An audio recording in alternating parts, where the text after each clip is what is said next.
Komisi 11 DPR RI mendorong Kementerian Keuangan melakukan kajian mendalam terhadap rencana perubahan skema penyaluran dana pensiun ASN. Hal ini untuk memastikan ASN yang telah purna bakti tetap mendapatkan hak pensiun dan mencegah terjadinya pembengkakan APBN. Menteri Keuangan Sri Mulyani beberapa waktu lalu mengungkapkan, anggaran dana pensiun untuk aparatur sipil negara, TNI dan Polri saat ini menjadi beban APBN. Dana pensiun kini telah mencapai 2.800 triliun rupiah yang terdiri dari 900 triliun di pemerintah pusat dan 1.900 triliun di pemerintah daerah. Menanggapi hal itu, Wakil Ketua Komisi 11 DPR RI Amir Uskara mengatakan, dana pensiun ASN merupakan hak ASN yang telah purna bakti. Selain telah mengabdi puluhan tahun bagi negara, setiap bulan gaji ASN telah dipotong untuk dana pensiun.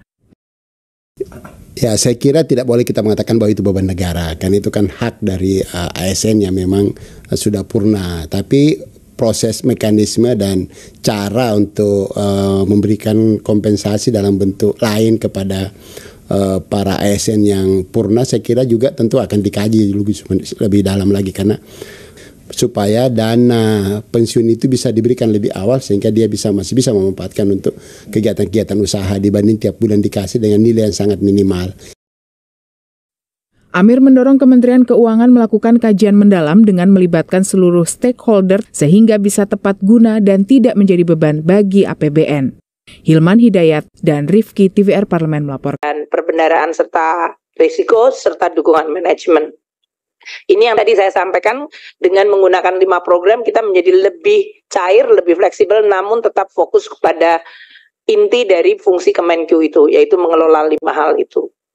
Nah, tadi saya sampaikan untuk kebijakan fiskal mengelola perekonomian Indonesia yang GDP-nya mencapai 19.588 triliun dan berbagai program untuk transformasi perekonomian, untuk mengakselerasi infrastruktur, untuk memperbaiki kualitas SDM, termasuk memberantas kemiskinan ekstrim, stunting, itu dibutuhkan kebijakan fiskal pusat dan daerah. Alokasinya 53,1 miliar, namun atribusi dengan jumlah SDM melalui Dukman itu adalah mencapai 332. Siapa yang terlibat dalam kebijakan fiskal? 6 unit eselon 1, jadi dalam hal ini pajak, bea cukai, selain BKF yang menjadi sebagai koordinatornya, DJA, DJPK, dan DJPPR. Ini adalah 41 kegiatan yang akan dilakukan untuk mendukung tadi perekonomian Indonesia 2024. Dari mulai pelaksanaan reform sektor keuangan, pelaksanaan Undang-Undang P2SK, transisi energi, kita memperbaiki pooling fund kita, evaluasi dampak dari insentif perpajakan, ini seperti yang diminta oleh DPR, revisi PP tentang pengadaan PHLN dan penjaminan pemerintah atas kredit modal kerja. Dari DPR ada masukan supaya kita memasukkan reform pengelolaan program pensiun ASN TNI, sedang terus kita siapkan. Tentang peta jalan pengelolaan produk hasil tembakau juga sudah dan sedang kita siapkan. Dan kita juga terus berkoordinasi dengan komunikasi dengan stakeholder. Kemandirian daerah sesudah implementasi Undang-Undang HKPD ini menjadi fokus juga. Kemudian stakeholder dalam penyusunan berbagai kajian tetap kita libatkan, termasuk dari Komisi 11 sendiri. Perumusan KEM PPKF tentu menjadi salah satu yang menjadi tugas utama kita. RUU APBN, nota keuangan, pertanggungjawaban, adopsi kesepakatan kebijakan dari forum internasional, pelaksanaan ALKO, terutama di daerah, keterlibatan dari International Tax Forum, dan linkage dari UMKM serta industri. Untuk penerimaan negara, tahun depan kita ditargetkan untuk mencapai 2.780 triliun. Ada 133 kegiatan. Namun fokusnya adalah perbaikan dari sisi NLE, selain kita akan menyelesaikan Cortex yang sedang berjalan, promosi dari ekspor UMKM dan Joint Task Force untuk penanganan narkotik atau psikotropika. Sumber daya yang kita gunakan untuk penanganan ini 2,48. Ini juga menampung respons serta masukan dari Komisi 11 DPR, yaitu untuk kita meningkatkan pengawasan dan peningkatan penegakan hukum, penguatan sistem informasi terkait penerimaan negara, intensifikasi, ekstensifikasi pajak dan cukai, serta kepabeanan, penguatan integritas, dan kita akan terus menjalankan legislasi yang sudah disetujui DPR, Undang-Undang HPP, dalam tahap pelaksanaan karena banyak sekali PP maupun stakeholder konsultansi yang harus kita lakukan, termasuk edukasi masyarakat, karena sering policy itu kalau kemudian diluncurkan tanpa ada komunikasi dan stakeholder engagement bisa menimbulkan berbagai persepsi yang kadang-kadang salah. Kita terus meningkatkan joint program antar seluruh unit pajak, bea cukai, DJA untuk PNBP, implementasi fasilitas kepabeanan untuk ibu kota negara baru, itu dibutuhkan rumusan baru, sistem informasi kegiatan usaha hulu migas, dan integrasi database dari perpajakan, pajak, bea cukai, dan PNBP. Ini kita harapkan akan semuanya rapi dan terjadi di tahun 2024, sehingga makin konsisten dari sisi penerimaan.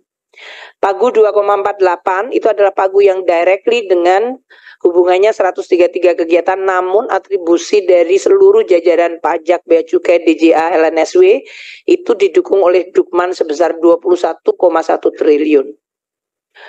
Untuk belanja yang berhubungan dengan perbaikan kualitas belanja atau spending better, kita tahu 2024 dialokasikan anggaran 3.304. Ini subject to approval DPR dalam NUU APBN. Kita masih akan melakukan 59 kegiatan untuk memperbaiki quality spending, dari mulai kajian terhadap evaluasi anggaran IKN, penggalian potensi ekonomi desa, dan masukan dari DPR untuk kita memperbaiki kebijakan DBH-CHT untuk 50% kesejahteraan, TKD untuk mendorong perbaikan pelayanan dasar, komponen DAK fisik yang harus mampu mempercepat pembangunan daerah, DAK fisik untuk mempertimbangkan dan dipeliharanya geopark, cagar alam, dan fungsi-fungsi utama yang akan kita lakukan dalam spending better ini, menyempurnakan kebijakan perlinsos dan subsidi, hubungan antara keuangan pusat daerah yang harus makin diperbaiki, konsistensi fiskal pusat daerah, kualitas belanja pusat daerah, dan komplementaritas. Kemudian penguatan BUMDes, kapasitas pengelolaan keuangan daerah, sinergi penggunaan pusat daerah untuk bidang kesehatan, pendidikan, ini terutama dengan KL terkait dan juga dengan daerah, modernisasi administrasi pajak daerah dengan Kementerian Dalam Negeri, dan pembinaan jabatan fungsional, analisa anggaran, dan analisa keuangan pusat daerah. Anggarannya hanya 37,59 miliar untuk 59 kegiatan ini, namun atribusi dari DJA, DJPK, dua direktorat ini mencapai 3.336 untuk pegawai-pegawai yang ada di sana. Untuk program perbendaharaan kekayaan negara dan risiko ada 171 kegiatan. Tentu dalam menghadapi situasi global, kenaikan harga, suku bunga, higher for better, kita harus terus memperbaiki dari sisi risk management kita. Namun juga dalam meyakinkan bahwa aset-aset negara dioptimalkan pemanfaatannya. Maka kita akan melaksanakan 171 kegiatan itu dari kegiatan aset BUN, pemulihan piutang BLBI dioptimalkan, digital payment marketplace dari sisi perbendaharaan, kemudian pemetaan kategori BUMN berdasarkan risiko dan performance, serta misi pembangunan, serta skema baru pembiayaan UMI. Dukungan untuk berbagai program prioritas nasional itu adalah dalam rangka UMI, dukungan untuk BUMN dalam pembangunan IKN, aset sebagai dampak dari pembangunan IKN yang harus dimanfaatkan, pengelolaan aset BUN dan pemulihan piutang BUMN, implementasi skema creative financing, terutama dengan Pemda dan BUMN, pengadaan tanah proyek strategis nasional, penjaminan pemerintah untuk energy transition mechanism, ini di dalam rangka transformasi dan transisi energi, jaminan cadangan pangan pemerintah, implementasi digital payment marketplace, dan penerbitan sustainable link suku. Kami juga mendapatkan masukan dan respons dari DPR untuk memasukkan, yaitu DPR meminta agar Satgas BLBI diperpanjang, pemetaan kategori BUMN dilakukan, dan ini sudah dimasukkan, aset showcase itu dilakukan bagaimana optimalisasi pemanfaatan aset, prosedural dan penilaian harga sewa BUMN harus diperbaiki. Kita akan terus memperbaiki pendalaman pasar dan perluasan basis investor untuk SBN kita, membina BUMN, terutama yang di bawah Kemenku sebagai Special Mission Vehicle karena banyak inovasi pembiayaan yang akan makin berkembang. Penyusunan portfolio aset, standar barang dan standar kebutuhan, dan penyusunan kajian fiskal regional untuk spending review. Yang terakhir adalah Dukman atau dukungan manajemen.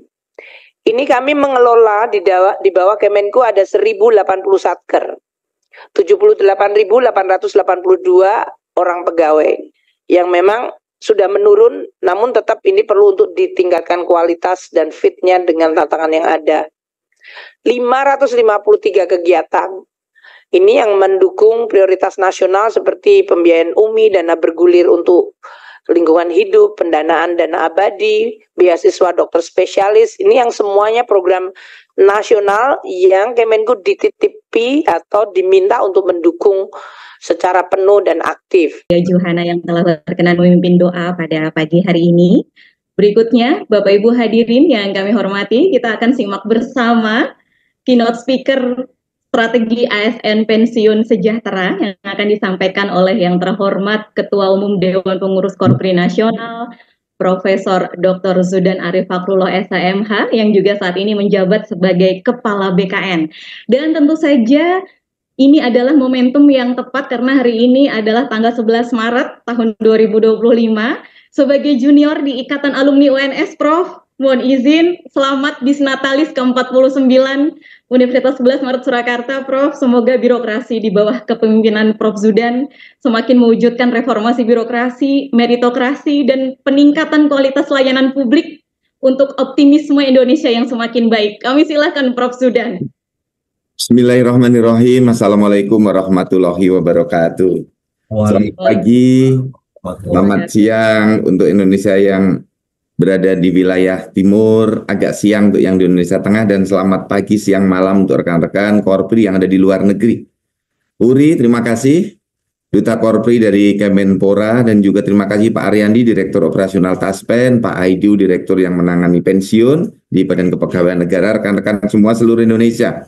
Hari ini kita bersyukur ada dua pakar, Pak Ariandi dan Pak Aidu, yang memahami betul bagaimana desain dan tata kelola pensiunan ya dari para ASN. Nah, hari ini saya mengajak kita semua memikirkan lebih serius lagi agar besok saat pensiun kita semua para ASN bisa sejahtera.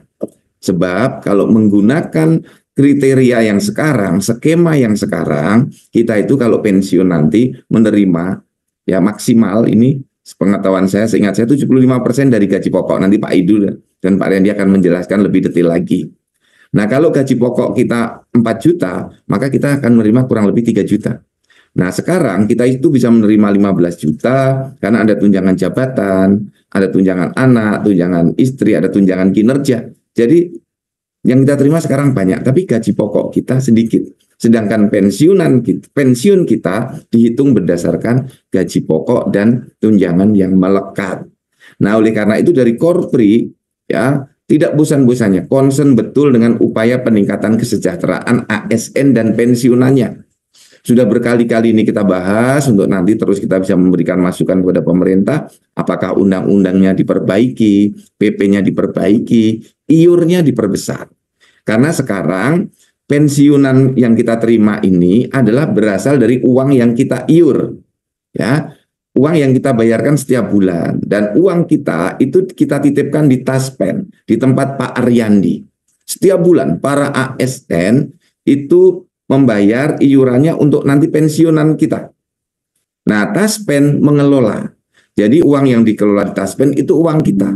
Dan ini Pak Ariandi, saya membaca berita banyak sekali, ini Pak Aidu, berita yang Kementerian Keuangan akan ikut mengambil alih pembayaran gaji pensiunan.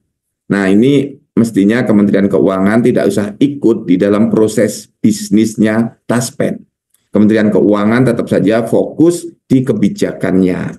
Jadi Kalau membaca berbagai media beberapa bulan terakhir ini, tampaknya Kementerian Keuangan akan ikut mengelola pembayaran taspen. Nah, menurut saya itu tidak tepat.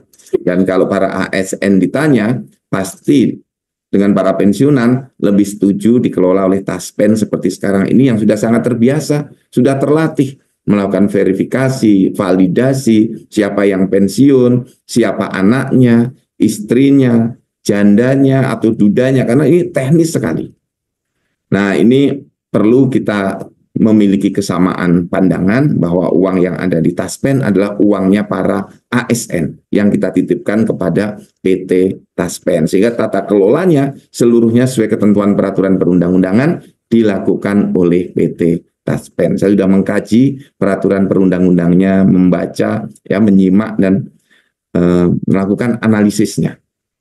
Kemudian yang perlu kita lakukan adalah teman-teman semuanya, seluruh pengurus Korpri, kementerian, lembaga, provinsi, dan kabupaten kota, kita harus mulai mendesain bagaimana caranya agar besok kita saat pensiun itu sejahtera. Bisa kita desain sejak kita masuk menjadi CPNS.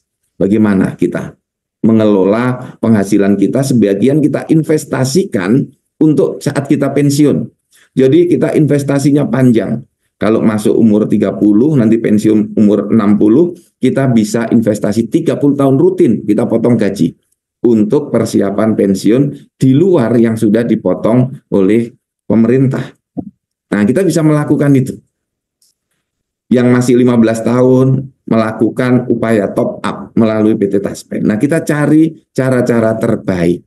Atau memang kalau pemerintah berkehendak, uang iuran kita ditambah. Tidak 4%, ya, tapi menjadi 10%.